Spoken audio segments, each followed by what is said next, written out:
Casey's Audio Vault. Travis Stever from Coheed and Cambria. October 14th, 2010. Hey, Casey, how you doing, man? Good, Travis. How about you?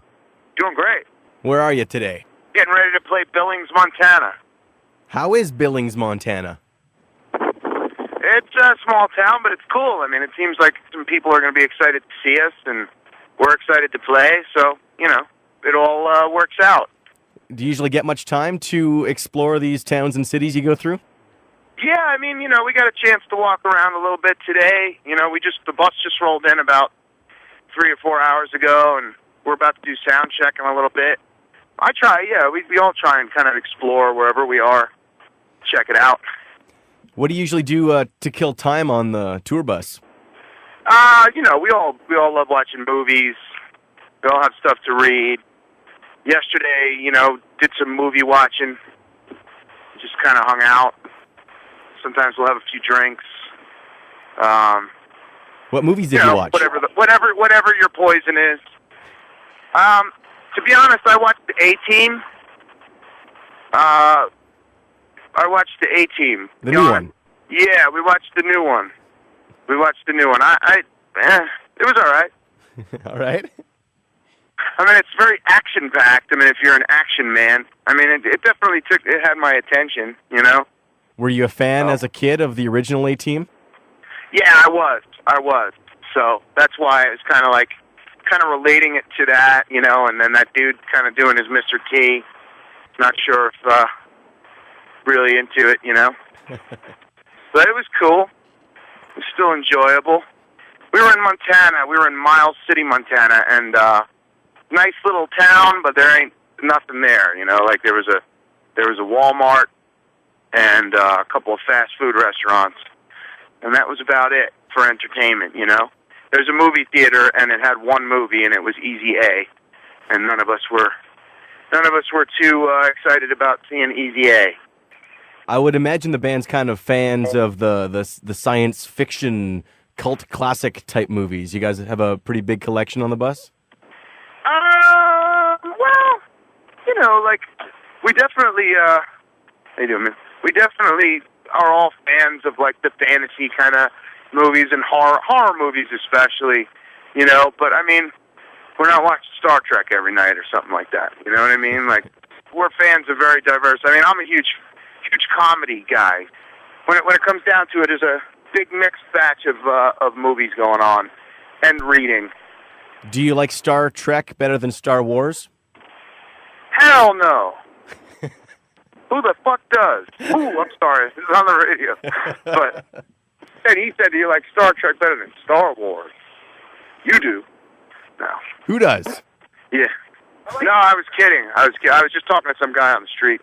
But so anyway, it's kind of an easy decision for me on that one. I never really liked Star Trek as a kid. Okay. You know, I'm not a big sci-fi buff, you know, but I mean, when it comes down to it, I mean, I think that every kid loves Star Wars, you know? I know that there's a lot of Trek in the world, but come on. There's just no comparison. I mean, maybe if you compared, like, the 3 newer Star Wars, the prequels, Star Trek, some Star Treks might take over that. You know, the Wrath of Khan or the Search of Spock is better than any of the 3 first ones, you know, like Phantom Menace, you know, that's all shit. But you can't deny that Star Wars is 1,000 times better than Star Trek. If you had to pick, who's better, Picard or Captain Kirk? I would choose Kirk, but I'm not too familiar with Picard. Okay. I never liked Star Trek, like I said, so I don't really know. You know, I tried to watch those movies because the new Star Trek was pretty cool, though. But I tried to watch those, like, all the movies before the new Star Trek came out because I thought, oh, that might be fun, you know, check them out. And I wanted to watch them with my wife, but she hates Star Trek, so she was like, hell no. So I kind of watched them by myself on tour. And I pushed on through the first 3, but then, you know, the 4th one with the whales and stuff, I was kind of like, ah. So Captain Kirk, you know, I mean, I know my father and everything, they grew up to the original, so he always loved that. So I grew up, you know, with that on the TV. But, yeah, I don't know. I'm sorry. I'm kind of going on. You mentioned a prequel as the Star Wars ones. I guess, is the new Coheed album, that's pretty much a prequel to the storyline you guys Yeah, it's similar in that sense. it's number one, whereas we started with number two. It's not as kooky, like, I mean, it's just the one prequel. But, I mean, it's really the origins of the characters, Coheed and Cambria, and why they were developed and all that business. And it's very crucial conceptually and musically. You know what I mean? I think it kind of combines everything and wraps it up perfectly. If you listen to them consecutively, it's kind of cool. Did the band always plan to go back to the start of the storyline? Yeah, conceptually, Claudio had always planned on that, lyrically and conceptually, and musically it worked out really well, too, because we did a set of shows called Never Ender a couple of years ago where we did, all four of the prior albums in a row on 4 nights.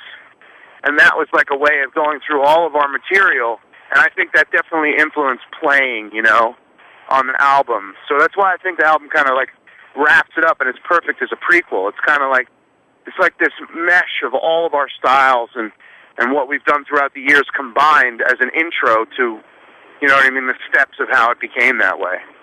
The deluxe version has a novel. Do you have your eye on making maybe a movie one day? I'm sure that everybody'd love that. But, I mean, as of now, we're just touring and trying to take care of the music side of it. But, I mean, I think the book would make a great movie. I'm not sure if that would happen. I mean, that's more on Claudio's end, It'd be awesome to make a soundtrack for it. I mean, you could listen to Coheed as a band and not even have to get into, the conceptual side of it. And on the other hand, like, the conceptual side of things is very dictated by, real-life experiences. Do you like the comparison, Coheed to Rush? It's an honor because they're very talented, but I don't think it's right on. Like, I think that people have done that because of the similarity in the high-pitched voice. But I think we're a very different band, different time, if you will. I mean, I think that we've had a lot of punk influence and metal influence.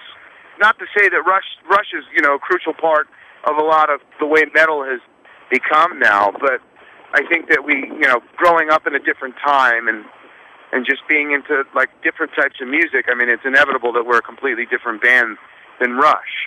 But we all like Rush, and it's always an amazing comparison. I guess in a way, it's also kind of like, come on, man. You're relating us to a legendary band like that. And that's nothing against us. But, I mean, it's like people are like, oh, it's the new Rush. It's like we're our own band, you know what I mean? So that can be frustrating in itself. And then at the same time, it's like giving us a lot to live up to, too, Rush is amazing. And especially, I watched that new documentary we all have, and it was incredible, There's a new study, and they found that Rush fans were generally mid-30s, white males, single, who therefore don't get much sex.